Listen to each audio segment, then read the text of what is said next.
also here, who will also speak about the BIG. She's also, part of BIG now. So I'll just initiate the discussion here. But Jit, I would like to request you first that if you could speak about something about, about Kerala Startup Mission and something, then I'll take over about the sign and briefly about the sign and then BIG. So definitely, Pranita. So first of all, let me thank you and Bharati to coordinate this session. Actually, to talk about Kerala Startup Mission, we are a nodal agency of Government of Kerala, and we have approximately about 3,000 startups registered in Kerala, of which approximately 15% are healthcare startups. And related to incubators, so we have 3 medical incubators under us. One is BioNest, and another one in Kasaragod we have, and Timer you should be knowing actually, which is in Kerala, which is part of Sri Chitra. You should be knowing that, right? So that's the number of medical incubators from here. And there are some more than 10 generic incubators where healthcare startups are being incubated. And many are like, other than incubators also, we have open office spaces where we have approximately some 450 startups that's been housed. So that's about Kerala Startup Mission. And so we are part of IT department of the state. And from our perspective, so whatever health startups need in Kerala, we sort of provide them whatever they want. Since this is about healthcare, I'm talking about only healthcare. So we are basically umbrella for all the startups. And that's from our side. And what we are looking at about Big Grant and Sign IATB is like, so as we were speaking, right, the number of applications from Kerala is very less. Even though Keralites are involved from outside Kerala, so from Kerala, whatever we are getting, the number of big grantees are also very less. The number of startups that's applying also very less. Most of the people are not aware of this opportunity at all. So when people are trying for 10 lakh, 20 lakh grant that we are giving, I think they should be knowing about this opportunity as well. That was the motive why we came to you, and we wanted this session to be held today. And thanks for accepting that and for conducting this session. So I think you can start. Thank you. Thank you. Thank you so much, Jit. Thank you for that introduction about the Kerala Startup Mission. And I think we'll start with BIG. Of course, today's session is about BIG, that is Biotechnology Ignition Grant, which is the flagship program of the BIRAC. But before going to BIG, I'll briefly introduce SIGN. So I'm Pranita, and I'm a part of business development team at SIGN. I'm also looking after the BIRAC's program and BioNest program at SIGN. Bharati, can I request you to please share the screen?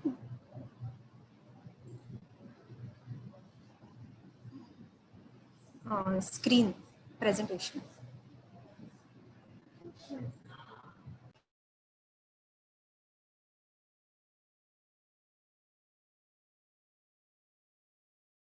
Visible. Okay, so just give us a couple of minutes. The same.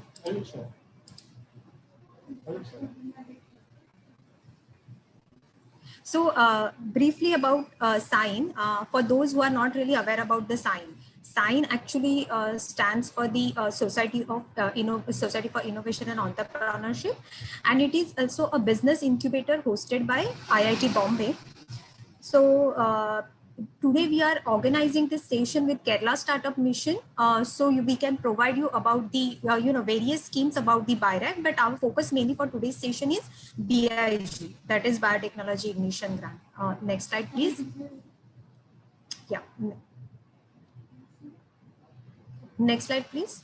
So So before I start, just a quick update on the BIG is that BIG was supposed to, the BIG current call, that is BIG 18 call, which is basically opened on 1st January 2021, was supposed to close on 15 February 2021. However, it has been extended for a month. So it will close now on 15th March 2021. Which gives you a sufficient time to work on all the details of the application and then submit the application. They can we just, yeah. So Sign is, as I have already mentioned, Sign is a business technology business incubator hosted by IIT Bombay. It was established back in 2004 with the intention to create, convert IIT Bombay's research into entrepreneurial activities. However, it is open to everyone, and Sign supports startups who has deep tech technologies or technology-based startups who can create the intellectual property, as well as some social impact, strategic value, and economic growth. By means of strategic value, is that we have various programs in, which are supported by defense, Indian defense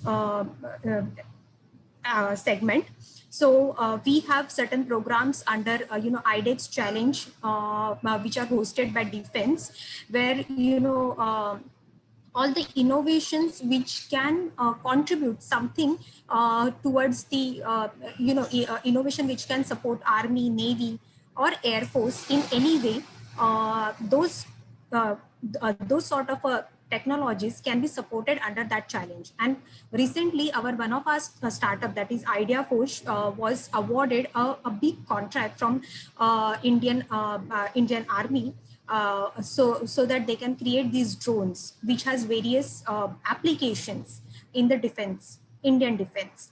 So this is sort of a strategic value which Sign aims to create, as well as I've already mentioned, social impact through various startups which we support. So this is about briefly about the Sign. Next slide, please. I would also introduce you to the ecosystem of science. Since we are inside the IIT Bombay IIT Bombay campus, IIT Bombay campus is very rich campus, and it also has its own ecosystem. So we have Desai Sethi Center here, Betic Center, then IIT Bombay's Research Park, so Industry Research Park. All this creates a nurturing ecosystem for all startups, innovators, early early stage entrepreneurs. So we also have our own pool of investors, industry connects, experts from industry, since we are in the IIT Bombay campus, so that we have access to the huge network of faculties, which has so many expertise which you can leverage. And of course, we have our own pool of mentors also. And our IIT Bombay faculties are also actively engaging with the startups. They mentor them, provide them sometime infra support which is required in their department or labs as well. So this is sort of a interaction which you can have when you are in the IIT Bombay campus. Of course, we also have our access to designers, manufacturers, service providers. The people which are very important when you are completed your POC and wants to have a commercial product and reach to the market. So we also have the access to this network as well. Then we have our own network of entrepreneurs, who started their journey probably 10-15 years back, or maybe pretty long back, and now they are also at stage where they can also provide lots various sort of collaborations, supports to the budding entrepreneurs or the startups who are at early stage. We also have some cross borders program, which I'll mention probably briefly in the next slides. So these programs will also provide a lot of training. These are basically some training programs, interactions with the communities in other countries, entrepreneurial communities, and as well as it will also help you to launch your product in the European or US market also. So these are some sort of connections which Sign has, which helps entrepreneurs in their journey at various stages. Next slide, please. Briefly about and now why I'm mentioning about Sign is that for BIG, that is Biotechnology Ignition Grant, the funding support, this is a very early stage biotech funding from the BIRAC, and it is one of the largest funding in India in the biofield. for the early stage innovators. And for that, we have 8 BIG partners which are assigned or nominated by the BIRAC, which executes this BIG grant. Sign is one of them. Now, why you should choose Sign as a BIG partner? Because let's say if you choose Sign as a BIG partner and some incubator. So for BIG, you need BIG partner and incubator with which you can execute your project or a BIG project for 18 months. So if you choose any startups from Kerala, incubator from Kerala for incubation purpose and Sign as your BIG partners, you can leverage both network of both these entities, maybe a Sign as well as that incubator at Kerala, and leverage all the network benefits out of them. So which are actually situated at 2 different states. So this will give you this will help you in not only in your BIG project but further in your entrepreneurial journey when your startup will move ahead beyond BIG or beyond proof of concept. So that's why this is why this slide will give you a good perspective that what sort of a support Sign provides. So let's say if you choose us as a BIG partner, this all support will be also available to you, as well as the support provided by your incubator at Kerala, that will be also available with you. So we also have, as I have already mentioned, we support start to scale technologies or startups from start to scale. So we have programs for every stage startups.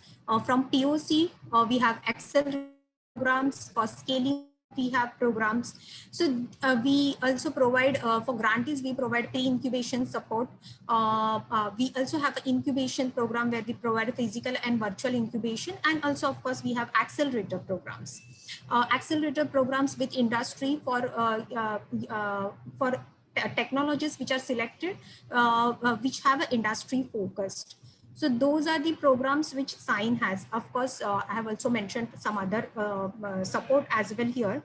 We have, with this, you can get access to our mentoring support or mentoring network, networking with various investors, manufacturers, industry. Once you are associated with BIRAC, you also get a lot of visibility in BIRAC network as well. You get to showcase your product on various platforms on the BIRAC. So this is one of the advantage of getting BIG or any BIRAC funding, besides having visibility with your incubator or the respective incubators network. Next slide, please. So as I've already mentioned, there are different supports, and these supports come from different government agencies, like Department of Science and Technologies, DST, then Ministry of Electronics and Information Technology, under which we have EIR and Nidhi Prayas and Nidhi EIR support. Nidhi EIR is Entrepreneur in Residence. It's a scholarship, and Nidhi Prayas grant is a small grant with which you can have a proof of principle. Now, why I'm talking about these grants as well is that when you are approaching BIG, BIG says it will support from ideation to POC, or the funding is to validate your idea till POC stage. However, since this grant and till now 16 cycle has been concluded. Currently, 17 cycle is in process, and the call for the 18 cycle is open now. Now, in all these cycles, we are receiving around close to 1,000 applications. So this grant is very competitive, and the selection rate or the ratio in this is around 5 to 6%. So in order to select best suited projects for BIG grant, they always look for some sort of a proof of principle or preliminary work, which can be submitted along with your application. Now, sometimes people ask, like, how can we provide this preliminary data or supporting data or proof of principle, as we don't have money because we are just starting, maybe researchers or students.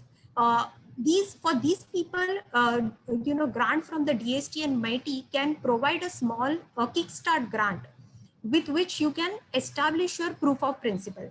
And this proof of principle can later be submitted with your BIG application as some sort of a preliminary data or a supporting data, which increases your chances of winning the grant. So instead of going to BIG as just an idea, we can go to BIG or the BIRAC with some sort of a work. And this work can be done with the help of such grants, or maybe there are so many other grants available as well, which are a kickstart grants. Even BIRAC also has Sitare Gati Award for the students and researchers, where they can provided with a small fund, sometimes scholarship as well, where they can build some sort of a small, I'll not say POC, but proof of principle for their idea. So these are the grants which you should use to reach or to obtain the BIG grant, which is about 50 lakh for 18 months. Besides, we have all these grants. If you need any further information, please do contact us. Then from BIRAC, we are also Bioness supported. So we have our own lab infrastructure to give you a support in your initial, initial work, where you are building your proof of principle or even POC for BIG for that matter.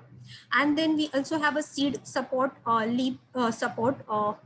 Again, these grants come later after BIG. So that, after POC, you can work on your clinical trials. If you are working in healthcare, if you are working on agri projects, then you can do your validation. Okay, so these are the grants which will help you to validate your idea and take it to the market. Next slide, please.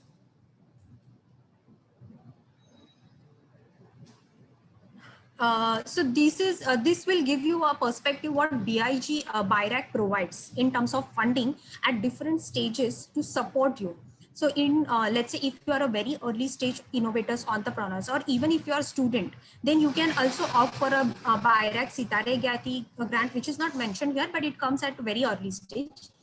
Then BIG is also very early stage, which supports the work from ideation to POC. But as I've already mentioned, this grant is very competitive, and this demands a lot of preliminary data or supporting data to, in order to get funded under BIG. So this is a first flagship program of the BIRAC, and comes a first grant in the ladder. Then after that, we have other grants like SIBRI BIPP.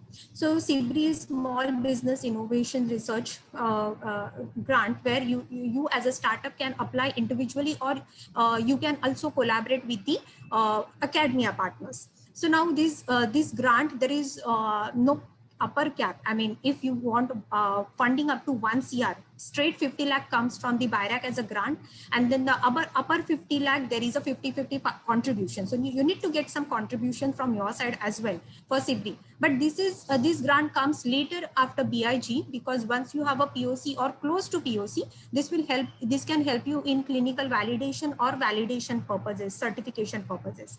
Then there is one more grant, BIPP, that is Business Industry Partnership Program. This grant can also help startups who are at certain stage close to POC or achieve POC for further clinical validation. This is basically for clinical validations, clinical trials, preclinical or clinical trials. So you can also explore this grant. Then there is one more grant, that is a PACE grant. PACE grant is for academics, so promoting academic research. So this is basically for faculty members. Now these faculty members, if they don't want to go ahead and form a startup or incorporate a startup in the beginning, or even in the 18 months, they can approach this PACE grant, where they get some funding to establish maybe again, it's not a fundamental research. Of course, the research which can be commercialized later, but not immediately. So the faculty members can collaborate with the industry or the startups. So even as a startup, you can approach to some faculty members, some academicians, and you can collaborate with them. They can apply as a collaboration, and you can be a part of that. So there are so many options available. Again, PACE is like some projects which are close to POC or halfway through POC. So these are the different schemes which will help you, which comes from a BIRAC. at different stages. Again, as I've already mentioned, there is a seed and leap support from BIRAC as well, which will be available with different incubators. This will help you to take, once you establish your POC or you are done with your clinical trials or certification, there are leap support under leap is provided to take your product to the market for commercialization. So these are targeted grants provided by the BIRAC for available for different startup at different stages. Next slide, please.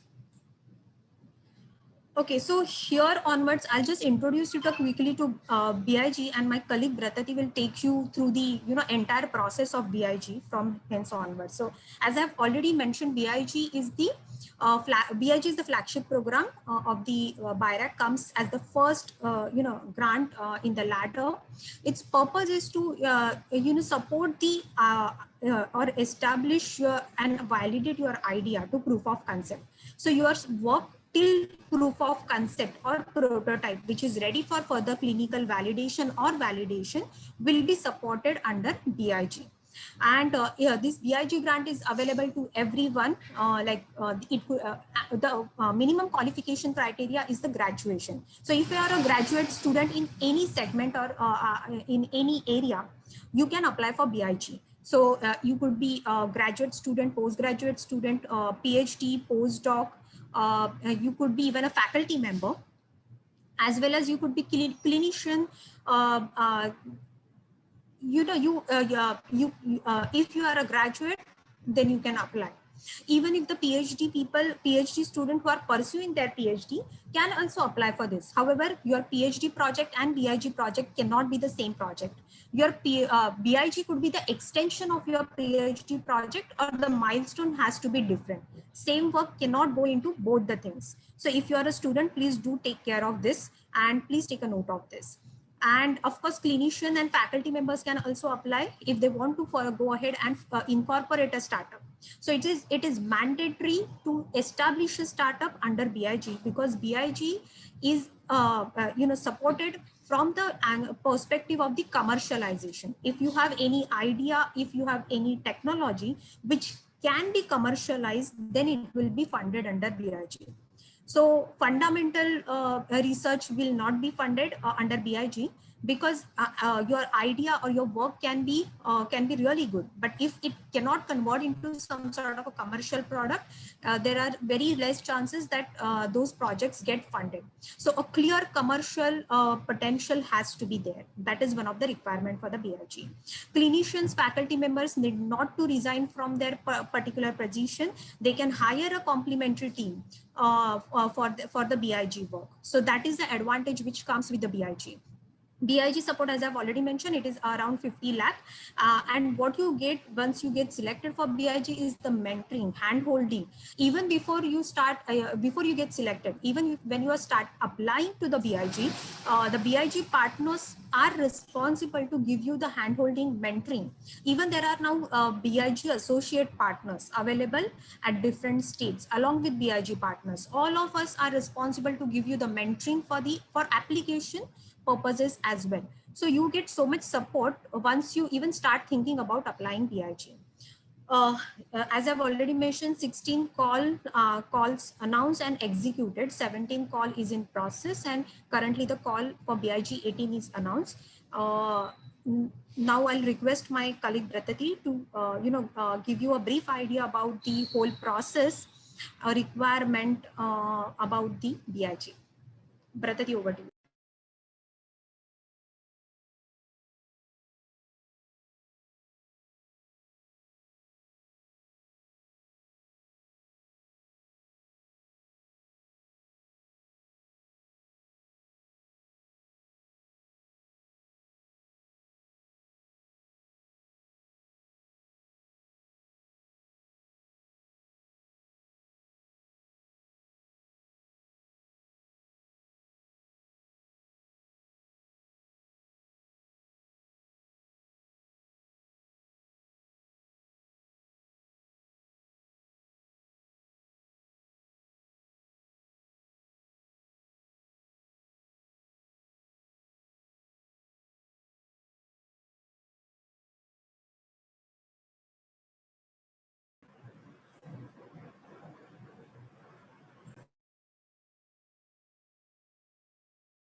No.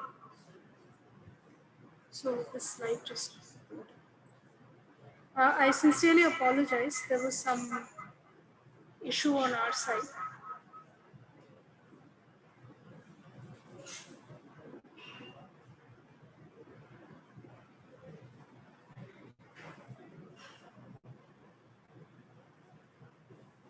Next slide, yes. Am I audible now?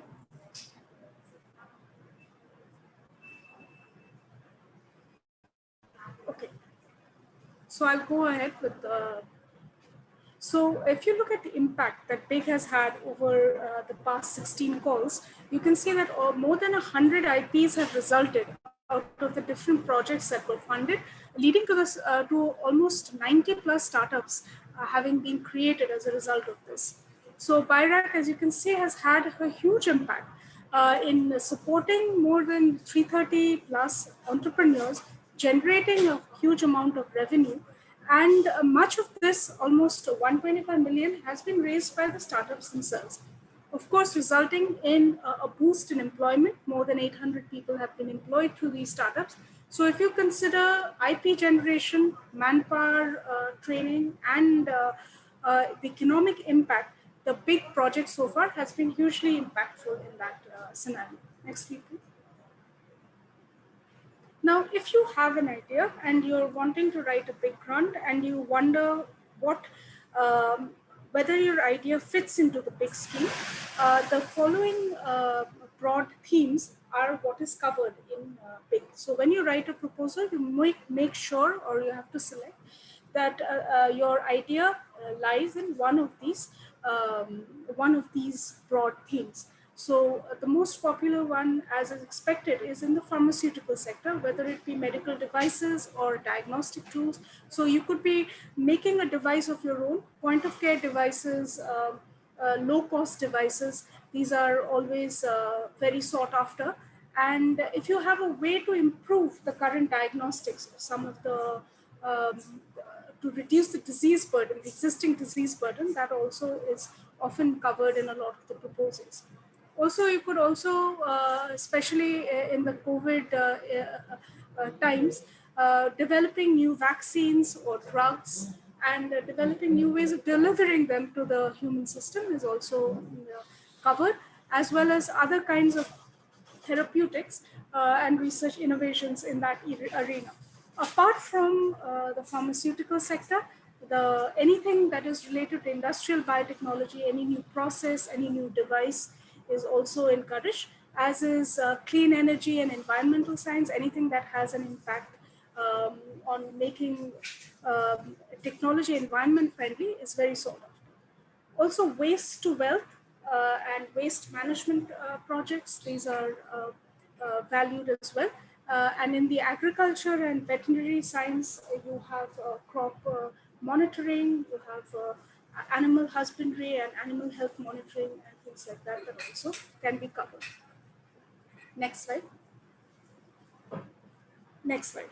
So I will briefly take you through the evaluation process of BIT because, as Kanita pointed out to you earlier, this is an extremely competitive round. So with each step of evaluation, a majority of the applicants are selected out. So you want to have a winning grant for this proposal. So you need to know where all you're going to be evaluated and what criteria that evaluation is going to be based on. So let me just take you through the evaluation process. Once you submit an application, for instance, for the 18th call, that will be 15th March at 5:30 p.m., where all the applications will have been submitted online.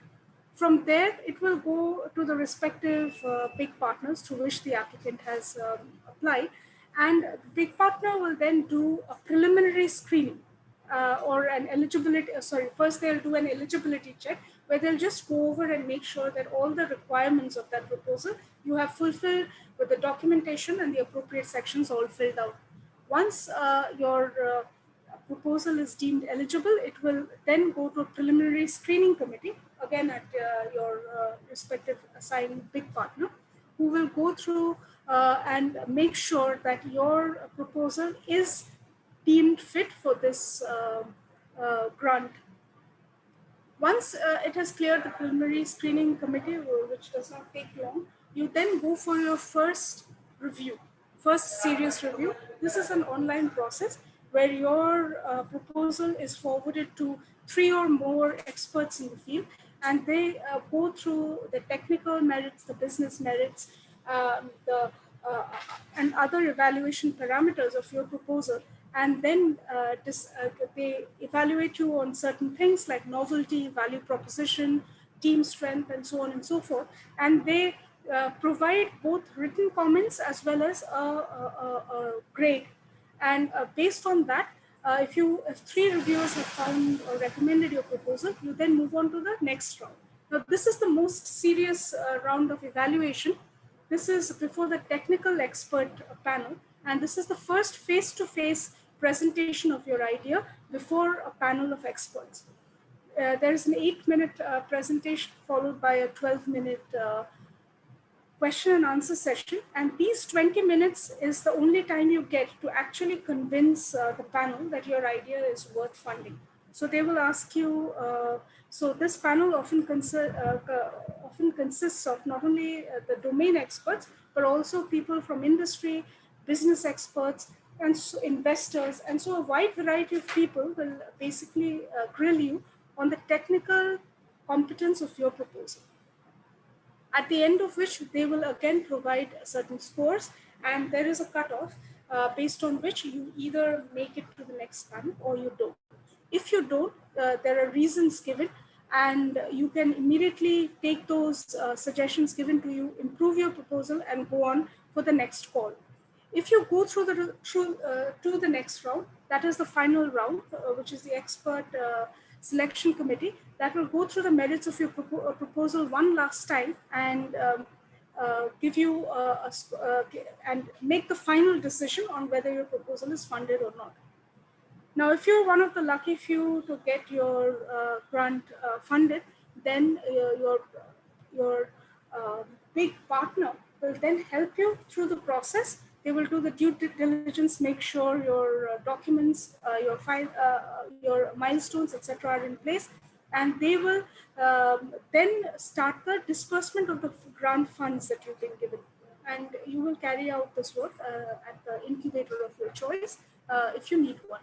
Now, mostly this process takes about 5 months, but because of certain delays during the COVID pandemic, we are finding that it's stretching almost to 6 to 7 months. So from your application to you finally getting the grant money. Next slide, please. Now we come back to who all are eligible to apply for the grant and what are the reviewers looking for. So this is the absolute basic stuff when you're filling out your online application that you have to figure out for yourself, whether you want to apply as an individual or a company. As the name suggests, if you are not part of a company and don't have a startup of your own, you're of course going to apply as an individual. You have to be an Indian citizen. Everybody has to be an Indian citizen to apply to this grant.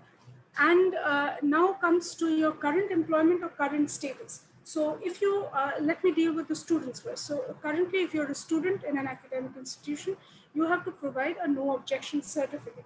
So like Pranika pointed out, you could be in the 4th or final years of your PhD, and you could be employed as a postdoc somewhere. So this no objection certificate makes certain that the institute where you're studying is aware that once you get the grant, they will allow you to keep the funds for yourself, and any IP that you generate during the course of this grant belongs to you.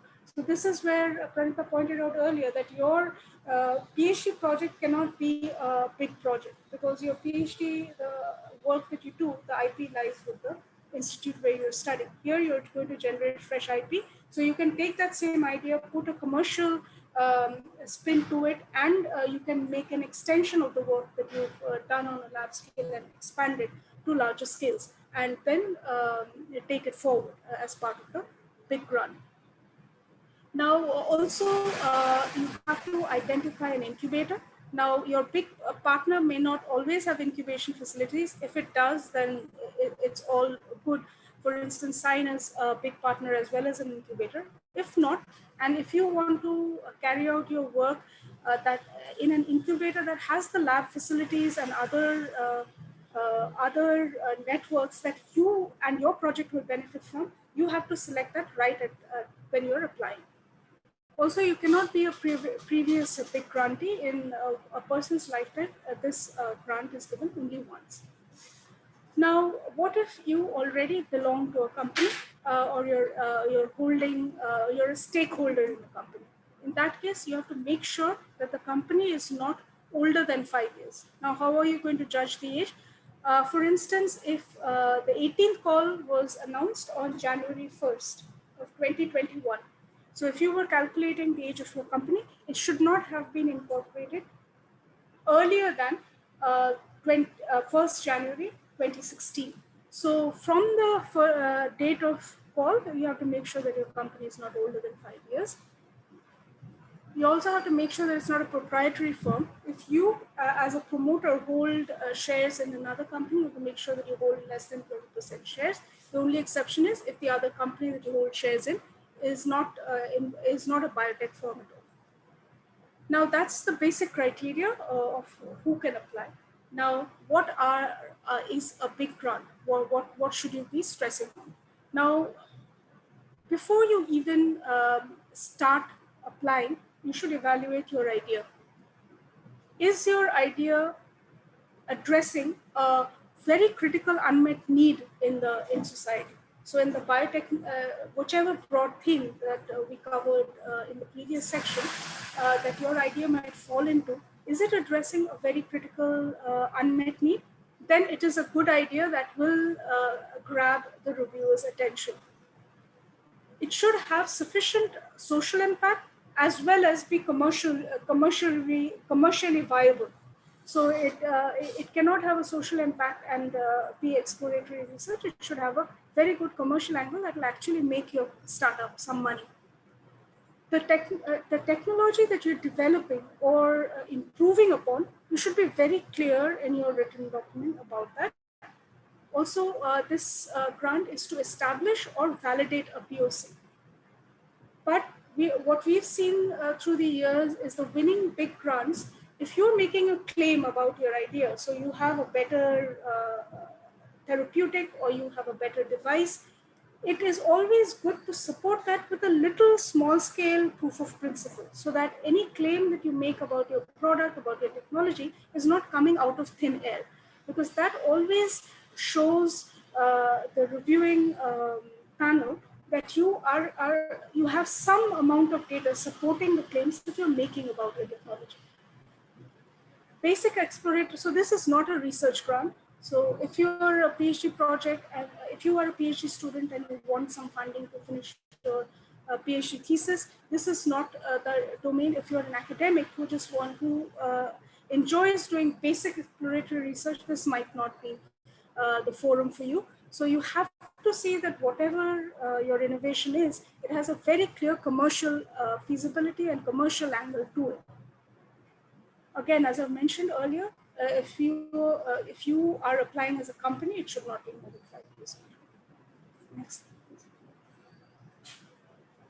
I've covered most of this already, but just to reiterate, if right at the beginning of the application, you have to select you have to provide a choice of incubator, and you have to supply a letter of intent from that incubator. Now, if you're already pre-incubated with some incubator, you can provide the incubation support letter. But if you're not, please early on make this request with your incubator of choice so that they can issue you the letter of intent. Now, what if the applicant is formally employed? Pranita has already touched upon this. If you are an academic, if you're a professor or you are a student, you have to provide a no objection certificate for which tells BIRAC that once you get the grant, that the institute that you work for or are employed with will allow you to, while being in service, give a sufficient time to the startup or allow you to hire a team, like she pointed out, that has the sufficient technical and business skills to carry out your project. Also, it should allow you, especially if you're a student, to accept funding, or a professor to accept funding support as an individual. Next slide, please.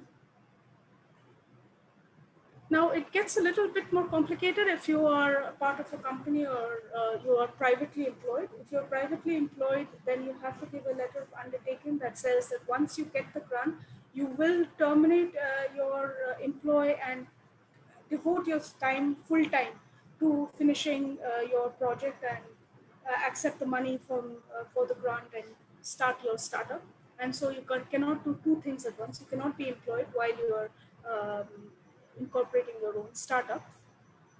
Now, if you are an individual shareholder in a different biotech company, you have to make sure that your shares are less than 20%, and also that that company is not more than 5 years old. And like I said earlier, the only exception is if the company is in non-biotech domain. Next slide, please. Now, I just touched upon this, but I'll go through it again. It is very critical for you to, before you even write the grant, to know what the evaluation parameters are, so that when you're writing it and when you're defending it later in front of the panel, you know exactly what they're putting the most importance on. So, of course, technical viability is the most important aspect. So, your idea should be technologically sound and technologically feasible. So it should not be just like, out of a hat kind of an idea. It should be backed by a little bit of data. You should be aware of existing technologies. You should know whether it is technologically even doable within 18 months. So the technology part of your grant has to be very solid and based on reality, very realistic, based on data.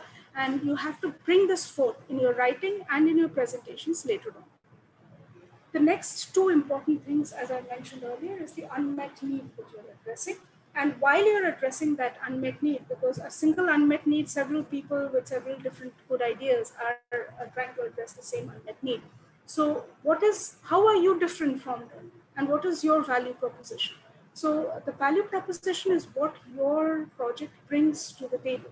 So it could be the social impact, economic impact, you could be it could be import substitution, or it could be improving the life of patients if you're in the healthcare domain, so on. So you have to very clearly state the unmet need that you're addressing and how your solution is the most novel solution and very different from the existing solutions in the market. Next is the team strength. This is very valuable to your project, because you have to show that the team members, including you, have the sufficient technical expertise to carry out this project and hopefully take it to a successful termination at the end of the grant period. And also that you have a team with varied strengths where you complement each other and will therefore lead to success of the project. Now, last but not the least, you should have a good series of advisors. Whether, for instance, if you have a project that involves clinical data, having a clinician on board is very important. So if you are an academic who does not have a clear idea on the commercial angle of your product or technology, get on board a person who can help you with the business aspect. So your team, like I said earlier, should have strengths that complement and supplement each other, so that you can instill confidence in the people who are looking at your project that you'll be able to deliver. The last thing, which should not be the last thing, but should be actually the first thing, is the business perspective. So you should have clarity about the commercial potential of your technology and have a clarity on how you're going to take it to market. Because at the end of 18 months, once the grant is over, your startup is going to try to sell this product or technology. So there you have to have a very clear-cut idea as to how you're going to approach the market that you're targeting. Next slide, please. Now, coming to budgeting, which is another important aspect of the grant. Now, you have to lay out the budget in a very realistic fashion, because the reviewers do look at how you are thinking of allocating the money that they're going to grant you. So there are the usual heads that if you're familiar with writing a grant, you're probably already familiar with. So equipment. Now you're allowed a maximum 30% of your project cost. And so if you are buying equipment, or if you're going to put equipment, large pieces of equipment on your budget, please make sure that the incubator where you're incubating does not already have them. Because the government makes certain sometimes that many of the incubators that are associated with it are given enough funds to set up their own lab facilities with the state-of-the-art equipment. And so if your incubator has a piece of equipment that you need in your project, you might not be allotted funds to buy it for yourself.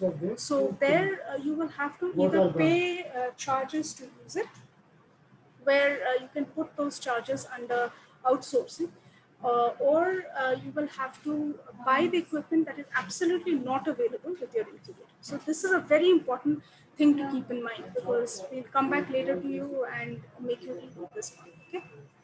Then manpower is another place where people get a bit confused. So please remember that you are not going to pay your mentors or advisors or other salaried individuals that are part of your team. So you can only pay people who are solely employed by you, and you can also take a salary. So you and your critical team members, but nobody can be paid more than 50,000. And also taking a huge amount of money and allocating it to manpower is not looked upon favorably. Now let's look at the, and of course, please remember to put some money in the IP head, because generating IP is one of the primary goals of this project. And BIRAC always encourages this. So you make sure that you have money under the IP head.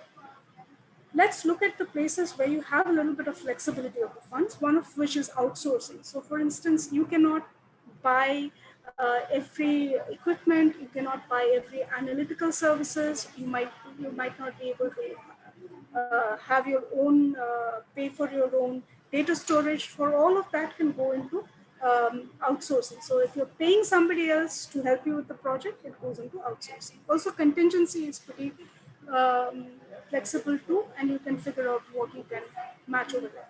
Now, consumables is the most tricky over here, because not everybody's work involves consumables. Now, as the name suggests, consumable is something that you use up on a regular basis. Okay. So if you work in a lab, things like chemicals and lab certain lab equipment like plates and media, these are things that you constantly deplete and you need refreshing. If your work is going to be in silico and you're developing a software, then your consumables boils down to just office stationery or um, data storage, small flash drive or something like that. Like, so things, so there's a huge difference, and it all depends on the kind of work that you're doing. And if you ever need help with this, your big partner, if you choose Sign to be your big partner, we'll help you with this. We'll help you make your budget in a realistic way. Next slide, please. Also, please remember that you have to have incubation charges also as one of your head, because it is imperative that you choose an incubator. So you have to pay certain charges to the incubator, and that should be also worked into your budget. Now, there is a royalty clause to pick. Now, 5% of royalty on net sales of your product and technology, once you've taken it to the market, will have to be paid back to BIRAC. And you have to continue paying this until the amount that you've paid back is equal to the amount that was given to you. Now, also, if you are now the liability to pay royalty, of course, will terminate if your company goes into foreclosure. Also, any payment that you get from technology or licensing, you have to pay a portion of it to BIRAC. And if you want more clarity, because these are sometimes a bit difficult to understand, and the policy is often a little bit unclear, you can always approach your big partner to explain it with more clarity. Next slide, please. Okay, now let's come to the grant writing. Okay, so before you start writing a grant, there are a couple of things that you have to lay out very clearly, either by yourself or sit down with your team and lay this out very clearly. After you've written the grant and you're looking at your draft, you have to see if the proposal is providing sufficient details for evaluation. Like I mentioned earlier, you are being evaluated on a bunch of criteria. And if you go to the BIRAC website, it is the criteria on which your proposal is going to be evaluated is very clearly laid out. Now you have to make sure that you have touched upon all of those points, because you will be evaluated on those points. And if your project, the way you've written it, does not touch upon those points, then you're going to miss important scores over there, and that might affect your chances.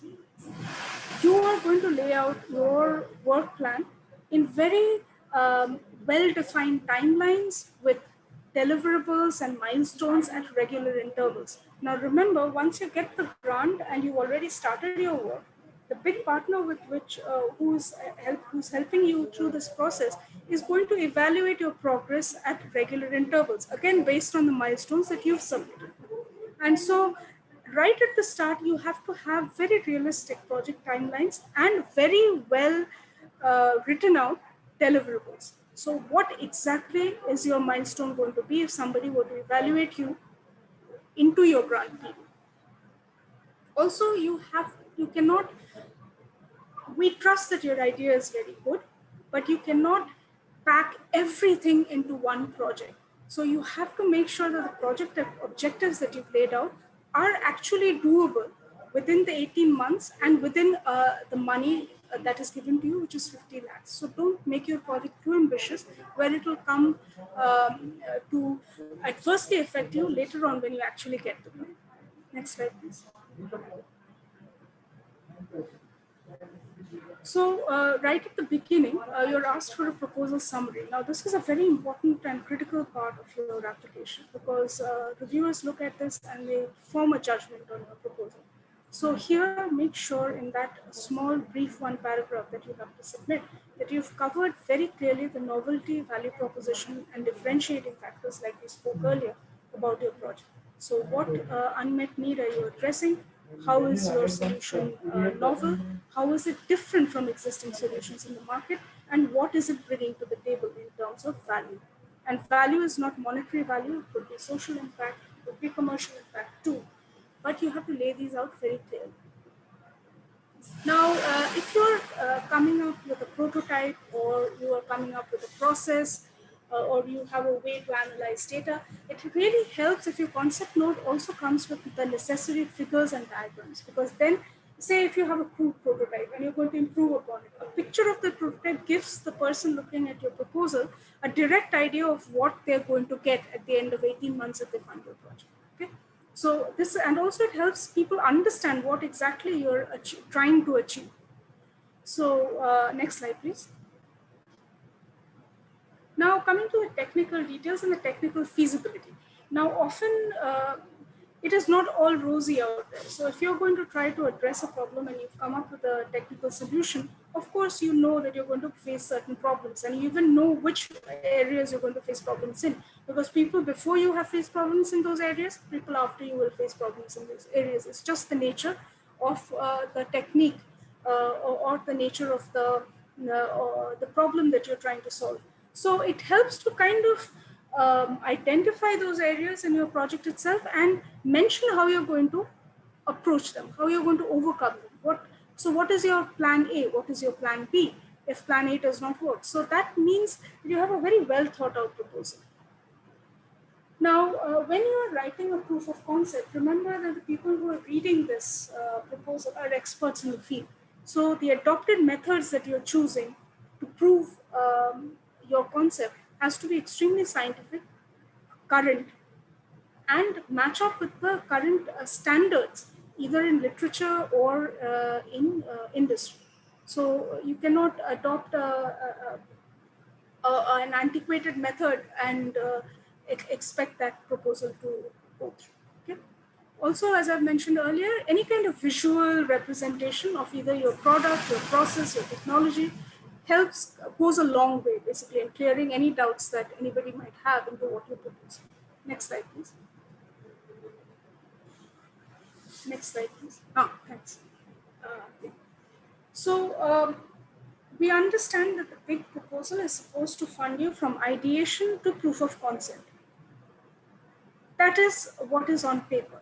But when we see people evaluating, reviewers evaluating your proposal, what we often see is they're actually looking for some amount of supporting data, not a whole lot. For instance, if you've done something in a small scale, like I was saying earlier, you've made a certain claim, right? As soon as you talk about novelty and differentiating factors, you're making certain claims about your technology. So if you have something, some basic data that kind of supports on a small scale that claim that you're making, it goes a long way. And so I would ask you to please keep this in mind, that if you have some preliminary data, to please present it in a scientific, technical, easily understandable way where the experts looking at the data will be like, oh, okay, they've done some work. They're not making this claim out of the blue.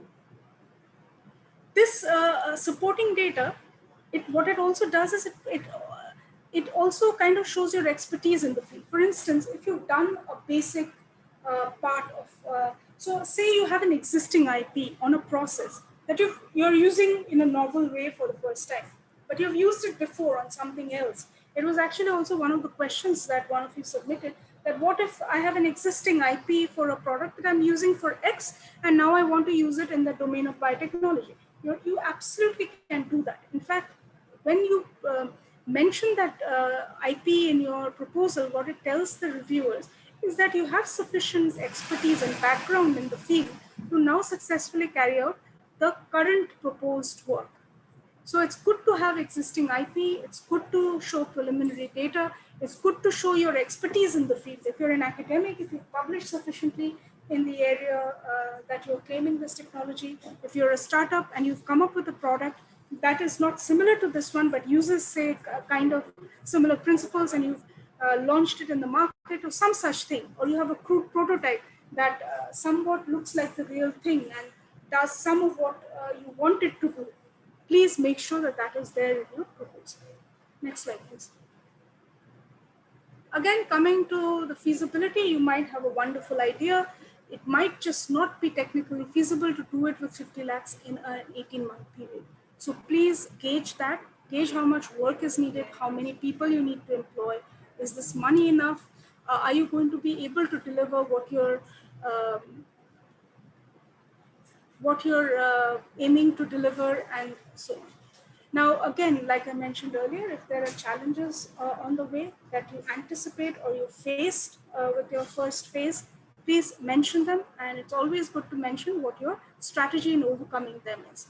Say if you are going to try an approach that has been tried before with certain challenges, mention how you are going to do things differently, because they always are going to ask this. How are you going to do this differently? Why are you going to be successful when others using the same kind of approach have not been? So that is a good thing to. So I guess what I'm trying to say is, when you're writing this proposal, it is good to give the impression that you know what you're proposing, how you're planning to do it, and what is going to result out of it, and what is existing out in the market, in and out. So if you seem like an expert in what you're proposing, they will have more faith in you. Next. Now, team is one of those things that has helped many a big proposal get funding. So please highlight the technical competence of you as the PI and your team. Highlight all the strengths that they are bringing. And if you have critical mentors and specially identifiable figures, make sure that you explain that very well. Next slide, please. I've touched upon this already. The value proposition, which is how your technology is going to be significant in the market. Is it going to have a strong commercial, social impact? Is it going to import substitute? We might be importing something that's not made in India, and your technology might help us save money in that. What is your target market? Have you looked at it? Is it large, or is it a niche segment that you're targeting? And if your idea succeeds, will it bring a huge change to the technology landscape? Because that makes it even more, revolutionary or even more innovative. Next slide, please. Of course, you have to lay out very clearly what your plan of commercialization is. And I would request the ones who are coming from academia to please get somebody's help if you're not clear about this, and lay out your market entry strategy, your timelines and milestones as to what you're going to do, even post-big with your product or technology, very clear.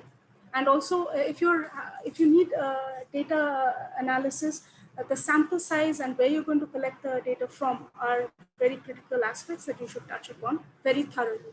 Next slide, please. This is just how, when you're applying for the proposal, you'll find that you'll have to lay out your objective, your methodology, and your strategies out very clearly. Next slide, please.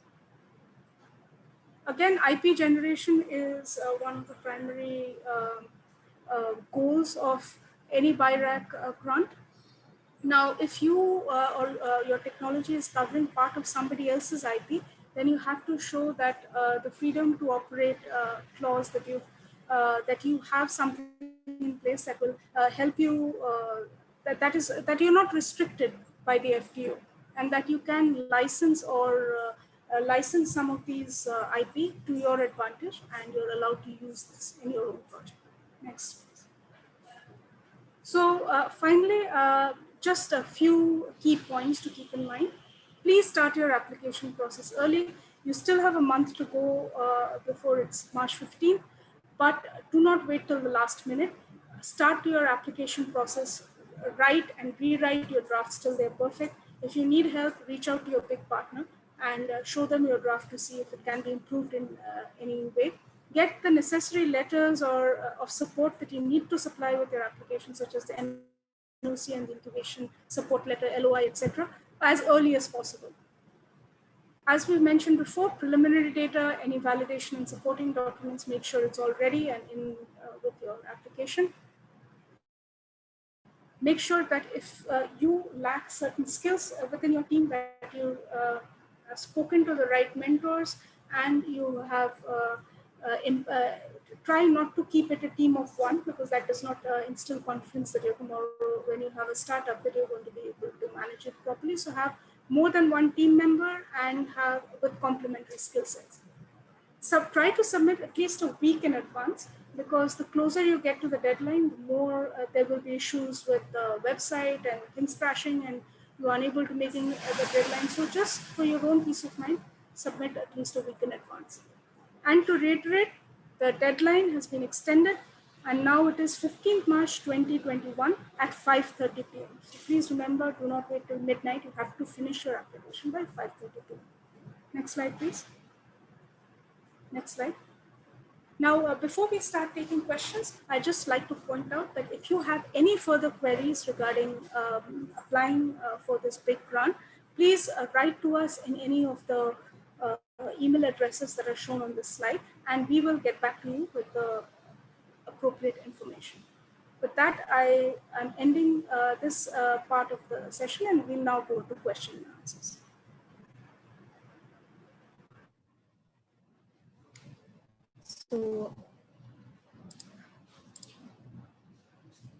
So I request all the participants to please post your questions in the chat box, or maybe you can interact with us.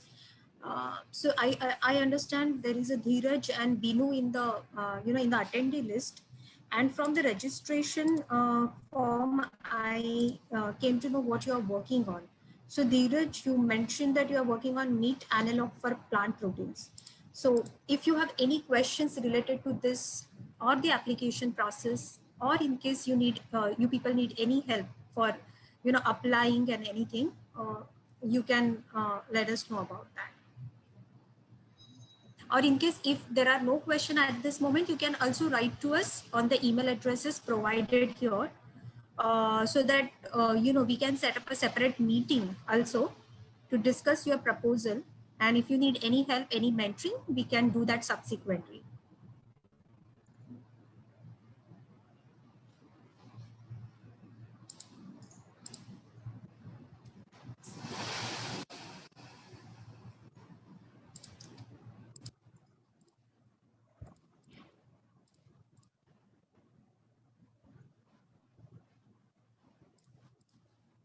Okay, I guess there are no question at this moment. I'm So, sure you. Pranita, I have few questions. Sure, Can sure. I ask? Yeah. So Please. basically, Yes. one question that we get from companies is like, other than startups, individuals also wants to participate in this, right? And Hmm. one thing in Kerala is like we have a biotech incubator. We have then Timer, which is biomedical, and then actually we have Maker Village, which is a hardware incubator. These are the main incubators with which these applicants relate to. So actually, some people have, one is they are actually located in a geography which is far from one of the incubators. Okay, and the incubator near them doesn't have the capability. Like it might be a biotech incubator, but they want to concentrate on biomedical project.